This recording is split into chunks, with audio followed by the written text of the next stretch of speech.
Our past rail-related investigations have delved into whether there will be enough electrical power for the train and at what cost. And a whole new substation is needed near Westlock, with Hart and HECO still going back and forth over it. Has there been any traction since then in terms of who does pay for what? Is it Hart? Is it HECO? It's a little bit of both. And those aspects of the project for power that relate just to Hart will be the responsibility of Hart to pay for. But there's a lot of shared costs that they're going to need to put into infrastructure along the rail route that we're going to just be able to share. So we're just working out all those details right now. It'll take at least $63 million just to relocate utility poles, lines, and other stuff along the train's path. Hart is already planning to pay for that, but a recent federal oversight report says the undergrounding of a portion of those overhead lines was unexpected and the cost unknown. In a couple of months, we're going to put out the final contract for all the utility relocations here in the city center area. And we're doing that as a separate contract ahead of the construction contracts for the station and guideway as another way to reduce risk for those guys, so that we'll say all the utilities will be out of your way by the time you're doing work. When will you know a number on that? Well, when we put those out to bid. So the last utility contract will go out, like I said, later this summer. I don't know if we have a price yet on the estimate. We've also examined the state's accounting and payouts of the surcharge on the general excise tax. A federal report pegs it $40 million behind so far. Hart also hopes to extend the sunset on the surcharge taxpayers shell out. If you don't get the GE tax extension, how far can the train go? Well, it's a complicated question. I guess the first thing I'd say is that the Federal Transit Administration recently reminded a delegation from our City Council, as was reported. We signed a contract with the FTA to build this project, 20 miles, 21 stations, 80 rail cars, and so we've got to finish the project. The GET extension or some form of revenue is critical for us to be able to execute all future contracts later this year and early part of next year, period. Hart says the feds won't let us change anything. What's your position? You know, I don't think FTA is so heartless that they would cause the city to go bankrupt rather than negotiate. They haven't reached the expensive part of the project, which is the middle of town, and all the stuff that they're going to encounter as they go through that. We asked Hart what about overruns for the unexpected, since things like change orders have been millions and mounting. Expect double-digit padding there. Two things, Gina. One is that we have a budget for the actual construction itself, and then we also have a 13% contingency on top of that. All of our construction contracts carry contingency, so same with this project. We'll keep tabs on the costs, the GE tax extension bills, and the rest of the contract bids. Gina Mangieri, KHON 2 News. I'll tell you one thing you won't hear. When it comes time to talking about the rail, this is one thing that you're not going to hear. Wow! That's a low price! Okay, Beth Fukumoto's in the house, and when we come back, after checking in traffic and a few other things, we're going to get into this. Because as you know, the deep pockets around town is the 1.4 million people in the state of Hawaii. And if something happens at the city level, guess who's going to pay for the choo-choo? Huh? How you guys living over there on Opulu Point on the Big Island? You think you're free from this tax? We're going to come and get you. 16 minutes after the hour, time for traffic. Speaking of that, with Malin Moore, good morning. Mike Buck on AM 690. The Answer.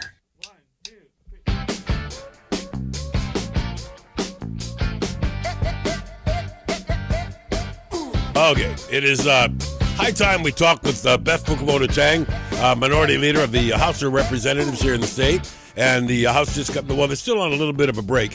And then they come up back in, roll up their sleeves, and have a couple of really busy sessions.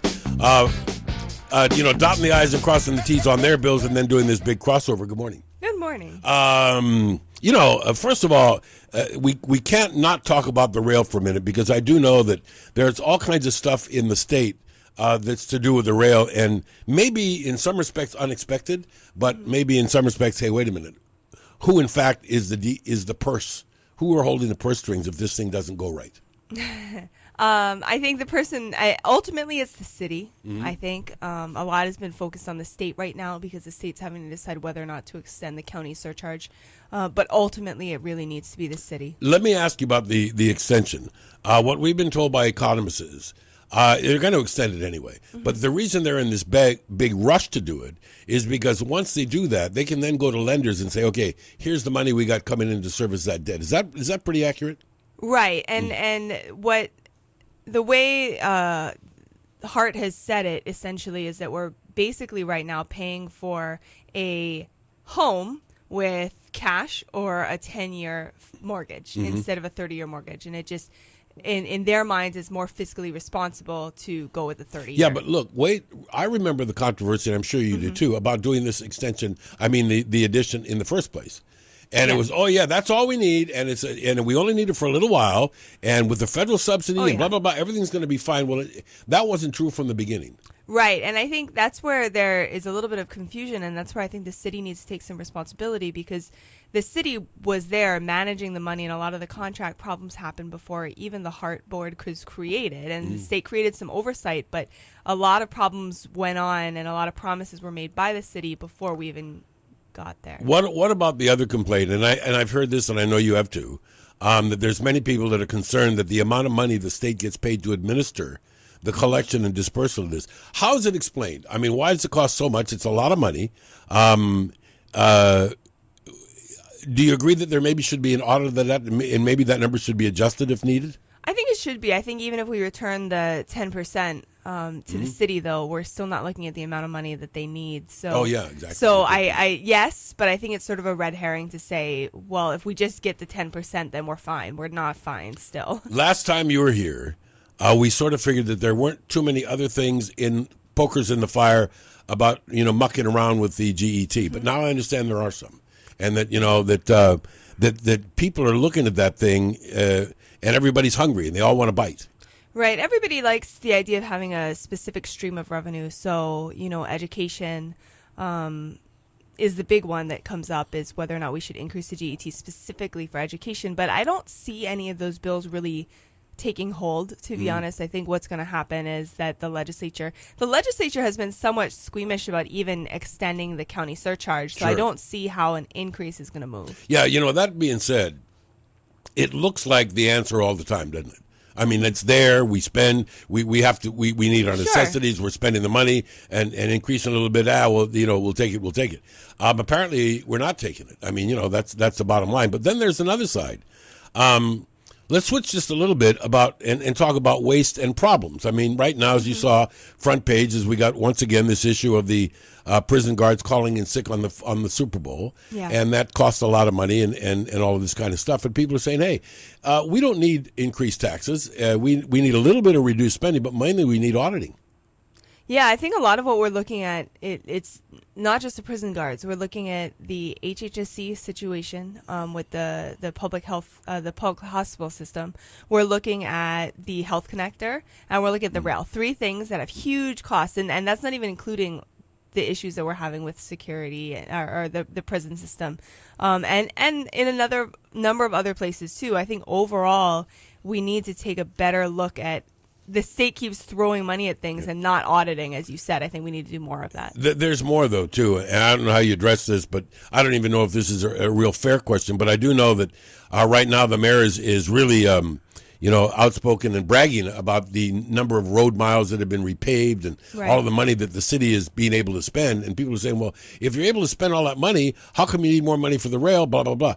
It's one pocket's not related to another. Does the public have trouble understanding that? Oh, absolutely. I think people are confused about who has control over what. Yeah. I can tell that by how many phone calls I get about road repairs. But I was very disappointed with...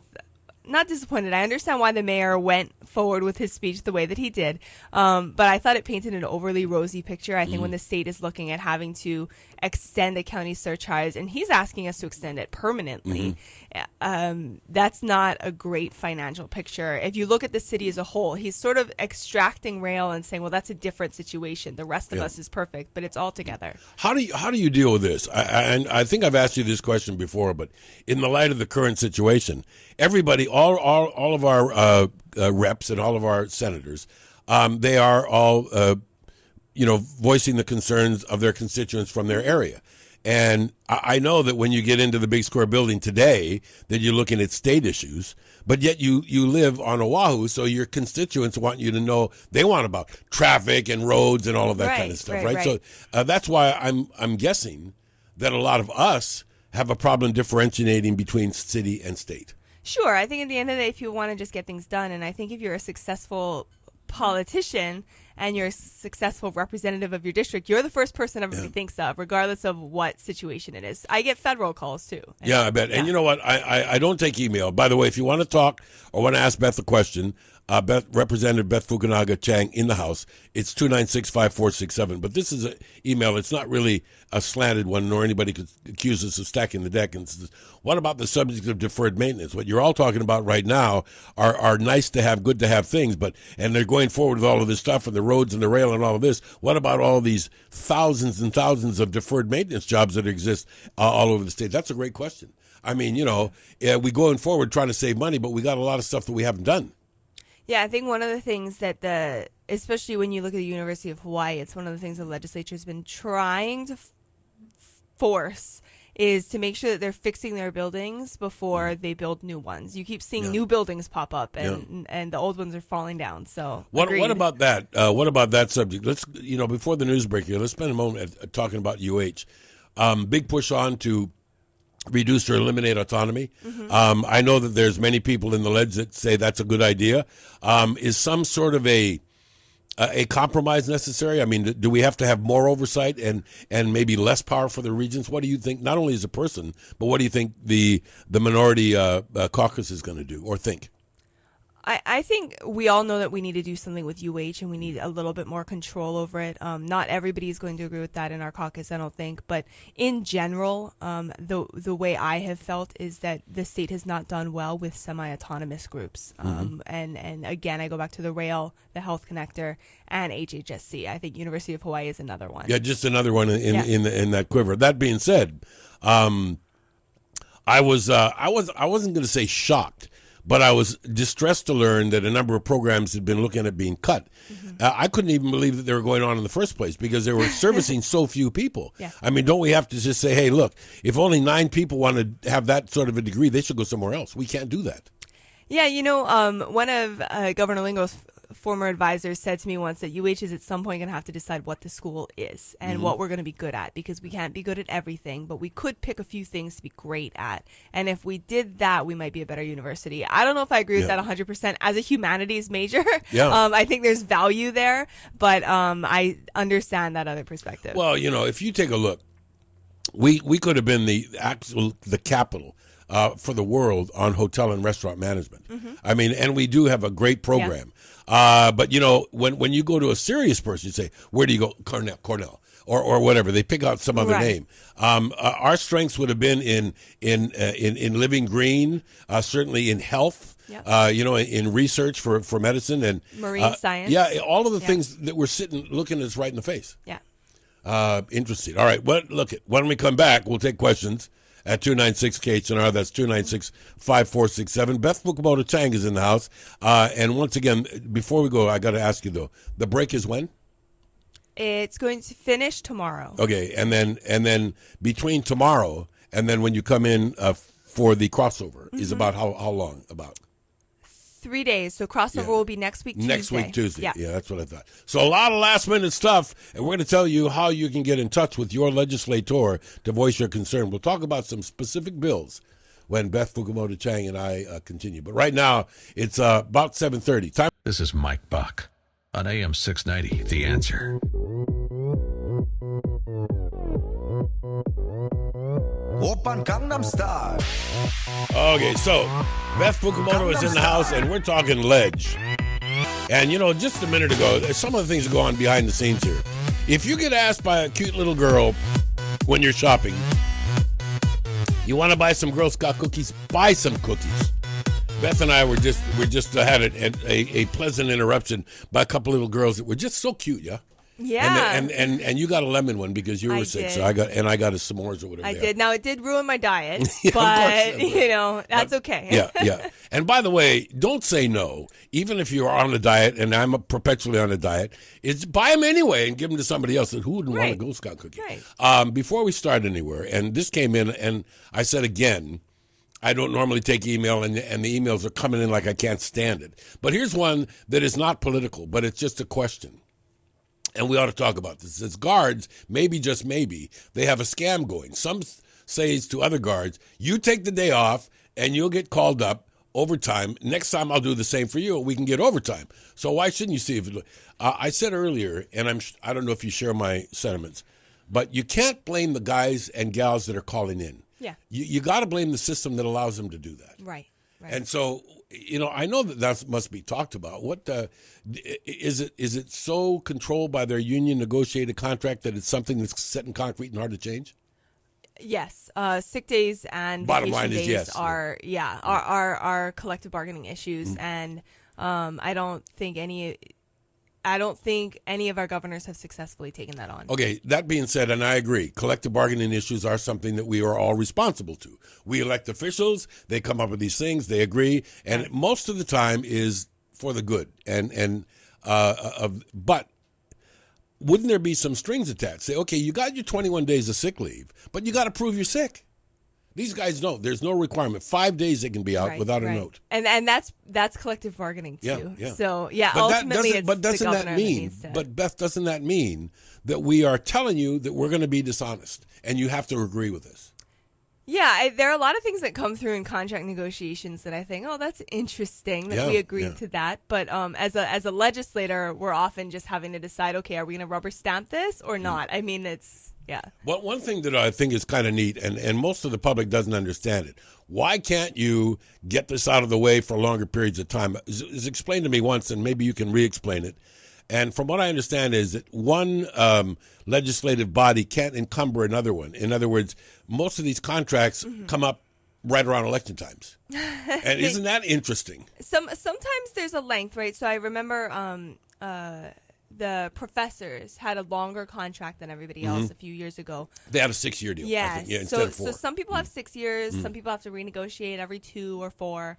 It sort of depends on the union and what they were able to negotiate. Can you tell me what, if any, reaction you had from your constituents and from your peers about addressing, once again, the minimum wage issue here? Because every time we do that, it seems like everybody that's making somewhere around it wants a raise. So we really don't accomplish much by putting up the minimum.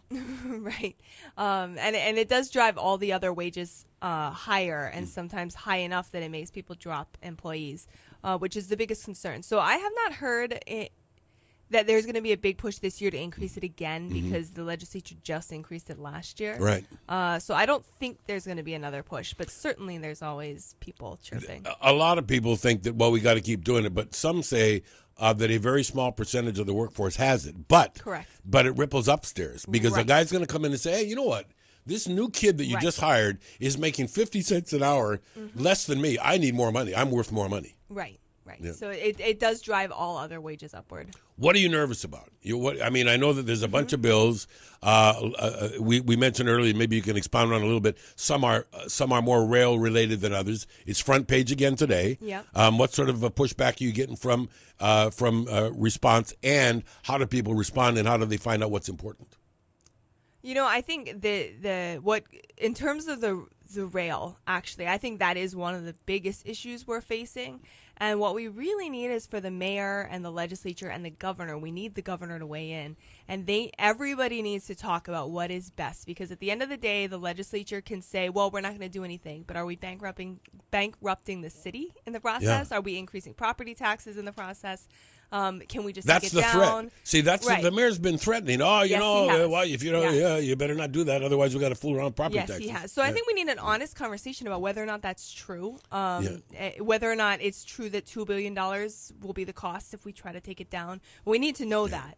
And I don't think there's been enough honest conversation. So that's one of the issues. I think if we don't deal with the health connector, that's another issue. You know, there was a story, and when we were talking about this earlier, I showed you a survey that was in Pacific Business News about how do you rate the governor's job so far. 79% say it could be better. 5% said it was excellent.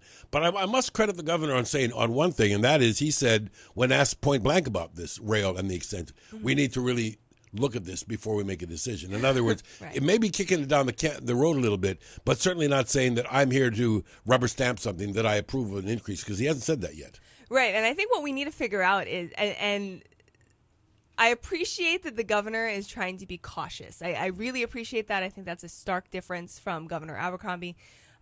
However, sometimes the legislature is at a point where we have to make a decision right now. It would be good to know what he thinks about it. What is he looking for? Because he said, I think we need to commit ourselves to rail, except in a fiscally prudent manner. What does that mean when it comes to legislation? To me, that sounds like a dance. Right, and he knows, he's a former legislator. He knows we need an actual bill and some actual suggestions, and he's politically smart to stay out of it, but at the same time, I think we need his advice. Okay, so that being said, we've heard, for instance, if you go to the Keystone Pipeline, it has been said in Washington, D.C., that President Obama vetoed it without looking at it. He'd already made up his mind to veto it. That's a big stick at this time of the year.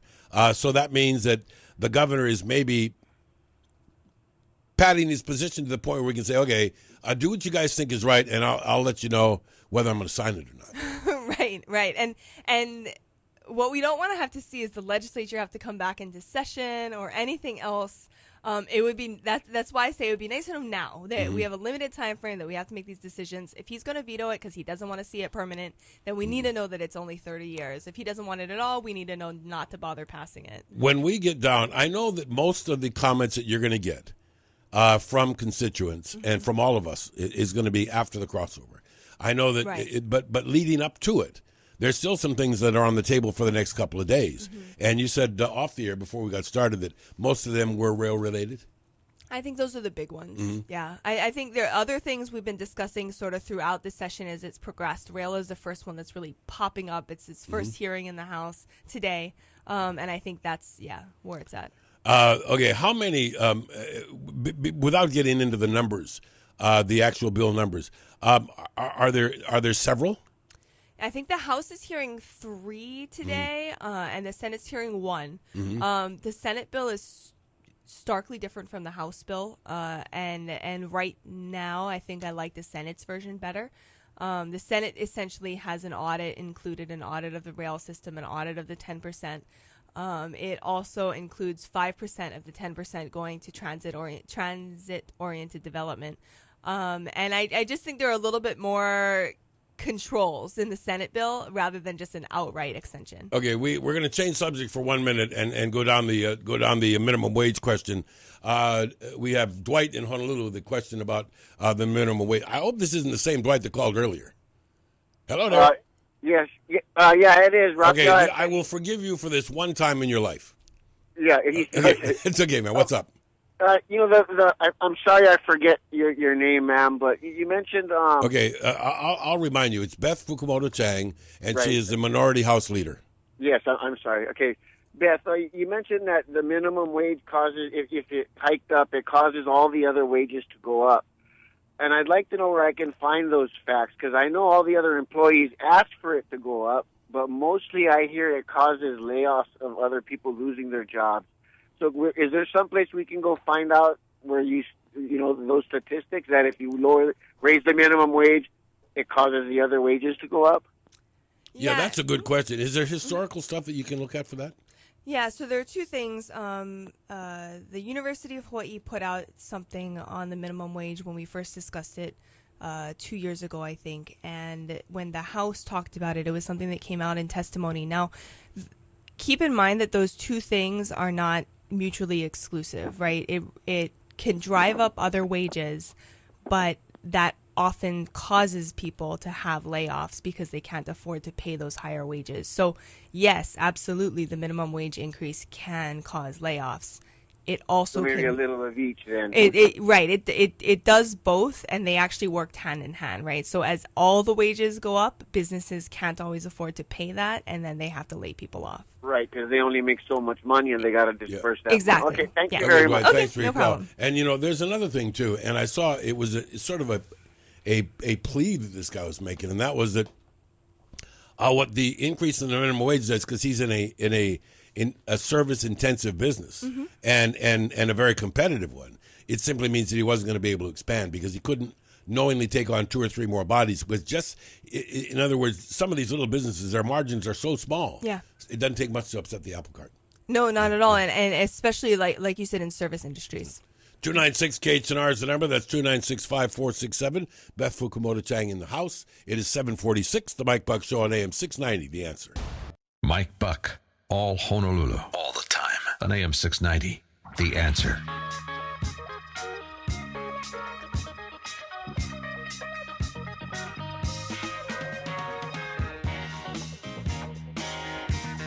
Okay, it is on and on and on. And Beth Fukumoto Chang and I are discussing the bills in front of the legislature and how many of them are doing with rail.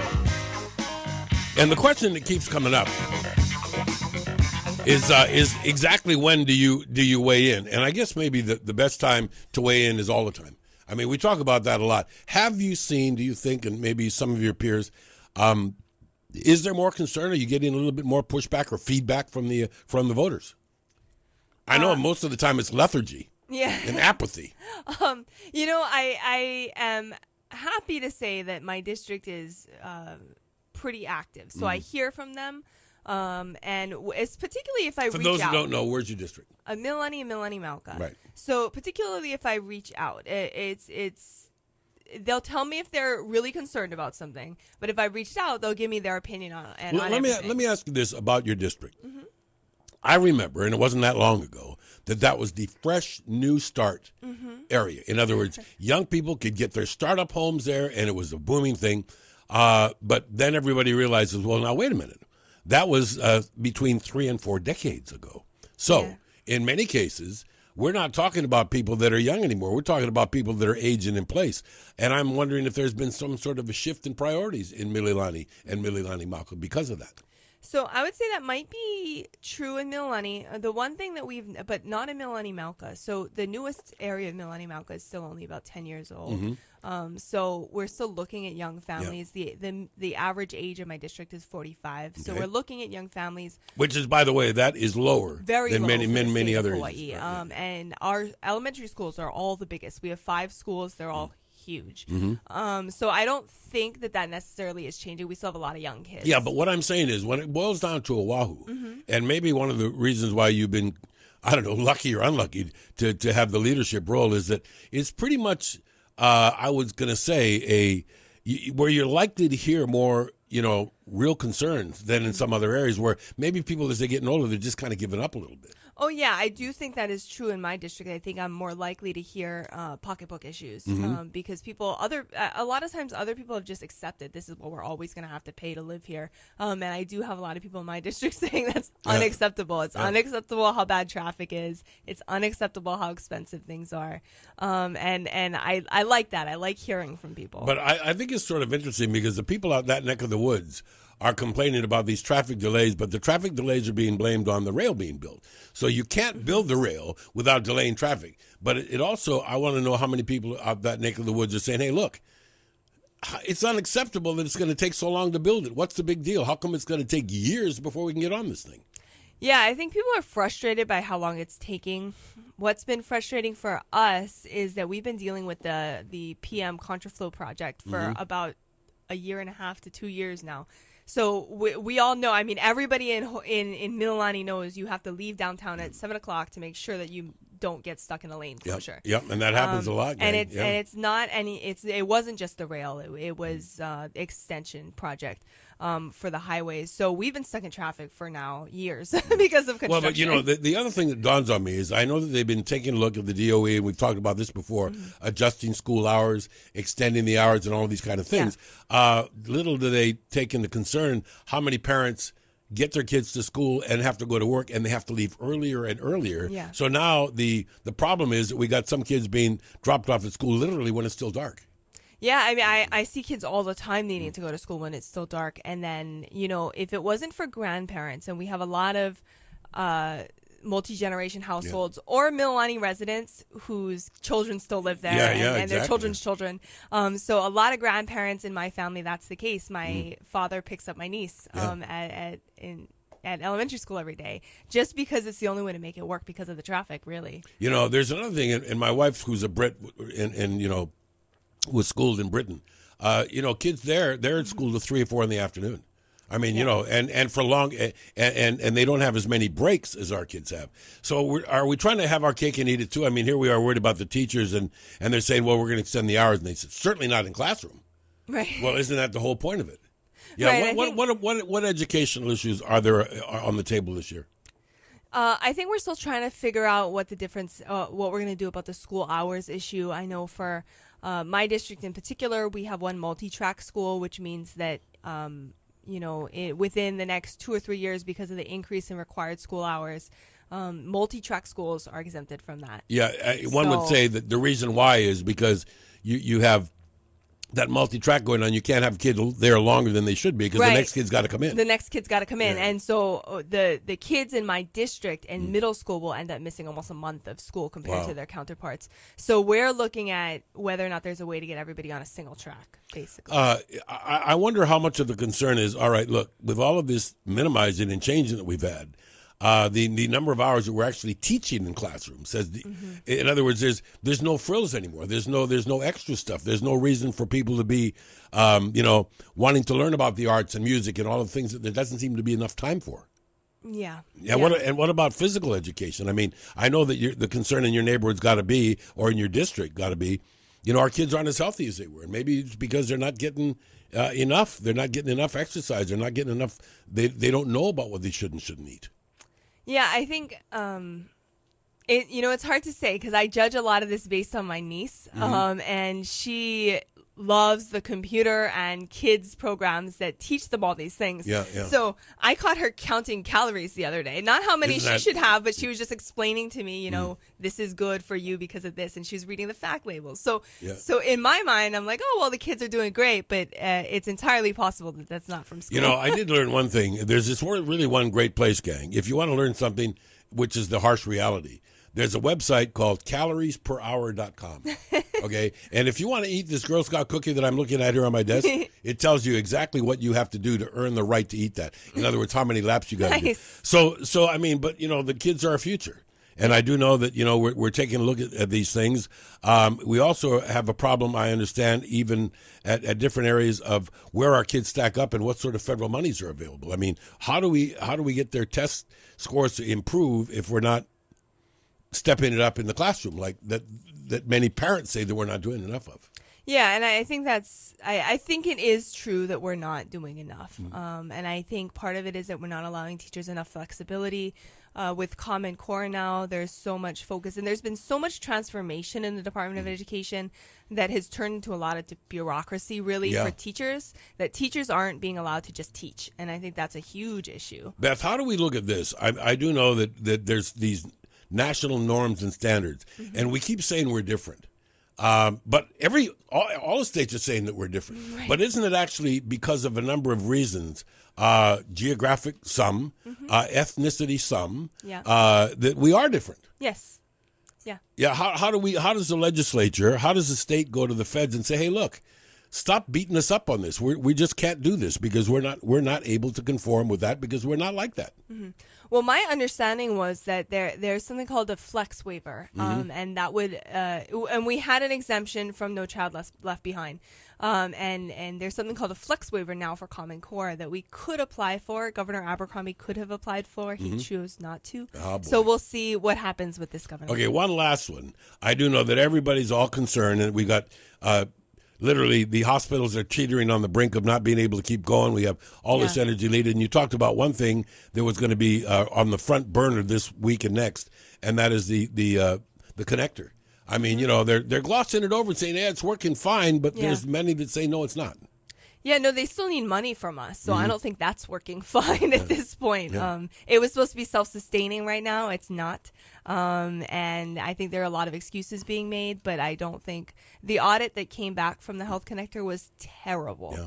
And I don't think enough has been done to try to recoup some of that. Do you think that some of the challenges that's going on with Obamacare on the mainland and in Washington are going to affect the connector? Maybe it'll even go away. Oh, absolutely. I mean, as we speak, the Supreme Court's going to be deciding on King versus Burwell, which ultimately could say that the federal health exchange is moot, and we have to get rid of it. I bet we're going to have a fun we'll week see what next happens. week. Yeah. Hey, Beth, thanks so much. Beth Fukumoto Chang, she's going to go down and do the job right now.